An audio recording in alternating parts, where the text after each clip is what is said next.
Here's round 2 of our week of epic classical music. So today I'm highlighting 5 more really exciting works that will rally students for learning. Here they are. Number 1, Slavonic Dance in G minor by Antonin Dvorak. Now, Dvorak was a Czech composer who composed with what he would think of as exotic sounds. Now, take note especially how he rhythmically accents parts of the measure that are not on the beat. The rhythmic nature of this piece makes it an excellent way to start off the day, and it really gets the blood pumping. Number 2, Hungarian Rhapsody in C sharp by Franz Liszt. Now, this is one of the most famous works, probably because Bugs Bunny played it in one of his cartoons. Now, beyond that, it is still an epic work of music. See, Franz Liszt, he was a wonderful, famous piano player, and he really liked to show off. Okay, he was not a humble man by any means. And so he composed his piano pieces so that he would be, well, seen as the greatest piano player. And so therefore, even though it is just the piano, it is still an epic work of music.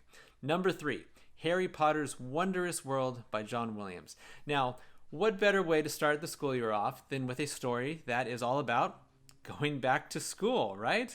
And your students will know it most likely, okay? So now this is one definitely worth including on the list. It's also about, flying on broomsticks and things like that. So it's a great work of music and definitely very epic.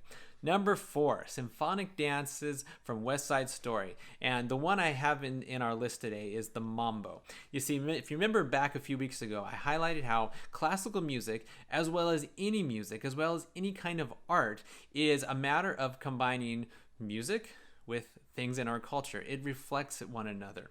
And so this is one of those great pieces that reflects the culture. You see, the musical West Side Story, it's about life in New York in the 1950s. And this one, it really brings out many different elements of classical music as well as jazz. In this case, Latin jazz, which was super popular in the 1950s. This is one of those dance pieces that I think everybody will like. In fact, if your kids don't get up and start dancing to this one, you might want to take them to the doctor. No, just kidding.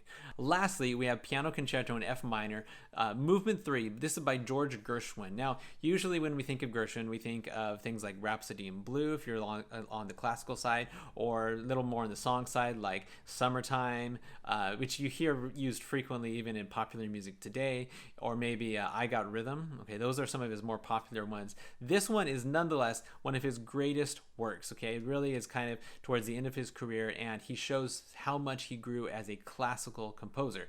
But he still uses some really fun rhythmic elements and some jazz in there as well. And so this is a great piece to get the school year off started.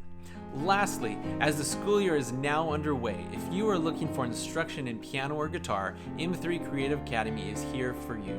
We have a virtual music studio and a unique learning system emphasizing personal interaction with teachers while using technology to your benefit.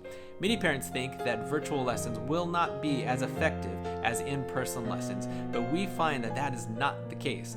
In our situation, students excel just as much, if not better, because of the advantages that you have through virtual lessons. And you don't have to leave your home. Sign up today.